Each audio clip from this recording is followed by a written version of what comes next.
India is home to 99 million children between 3 to 6 years of age. Early childhood experiences have a long-lasting impact on the development of brain in human beings. The process of development of lifelong skills is highly sensitive to external influence from home, care settings, and community interaction. This is why a comprehensive early childhood education program is essential for society. We have a robust policy framework supporting early childhood education, or ECE as it is commonly called.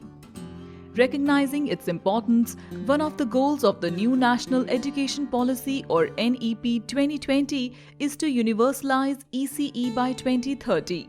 Therefore, CBGA and Save the Children undertook a study to estimate the cost for universalizing ECE in India. Our first question was, what is the current status of ECE in India? It was found that there is a vast variety of ECE programs provided through 3 channels: the government, NGOs, and private entities. However, even today, 37 million children in the country are deprived of any ECE service. In 2020-21, government budget for ECE in India was Rs 25,000 crore. It meant that the annual per-child spending was around 8,200 rupees. This constituted only 0.1% of the country's GDP. In comparison to other countries, our ECE spending is quite low. To estimate cost of universalizing quality ECE services, we first identified the constituents that must be present in a good quality ECE center and their costs. For this, we analyzed existing studies and policies and conducted detailed surveys with 14 functional ECE centers across the country. Let's take a look at the quality components we identified. Good infrastructural facilities are the first important aspect.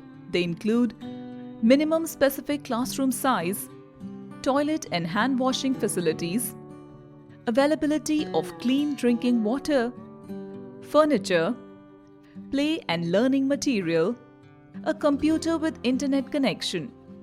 The next important component is professionally qualified human resources including teachers, center head and helpers. The teacher-child ratio in an ECE center must be 1:20. Moreover, ECE teachers' salaries need to be standardized and the staff must be provided with regular training and capacity building, as well as a good quality ECE center must provide breakfast and hot-cooked midday meals and conduct regular health checkups and immunization. Additionally, monitoring and evaluation of all ECE centers must be undertaken at regular intervals. Last but not the least, parental and community participation is key to support quality ECE system. Keeping these indicators in mind, we developed 3 models in line with NEP recommendations. These are Standalone Preschool and Daycare Center, Standalone Anganwadi Center, and Pre-Primary Section located within primary schools. As per our design, a standalone preschool cum daycare center would operate for 6 to 8 hours. The standalone Anganwadi center and pre-primary section located within primary schools will operate for 4 hours. Next, the approximate costs of providing ECE through each of these models were calculated to estimate the cost for universalizing ECE in India. In the standalone preschool cum daycare center, the estimated per child per year cost is Rs 37,000 to Rs 56,000.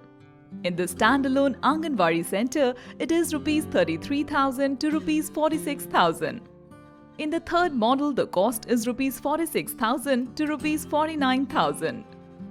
Using these estimates, the cost of providing ECE to all children of 3 to 6 years age group amounts to 1.5 to 2.5% of the GDP, as the table shows. If the ECE service is to be extended only to those who are currently not receiving any ECE services, an additional spending of 0.5% to 0.9% of the GDP would be required. Through our research experience, we also devised some policy recommendations. India must enhance its spending on ECE so that all children can get the right start. The quality of Anganwadi services must be improved. Real-time disaggregated data is vital for effective planning, budgeting, and monitoring of ECE across the country. Professionally trained and well-paid workforce is the need of the hour. The financial norms of some essential components like salaries, educational material, etc. need to be standardized.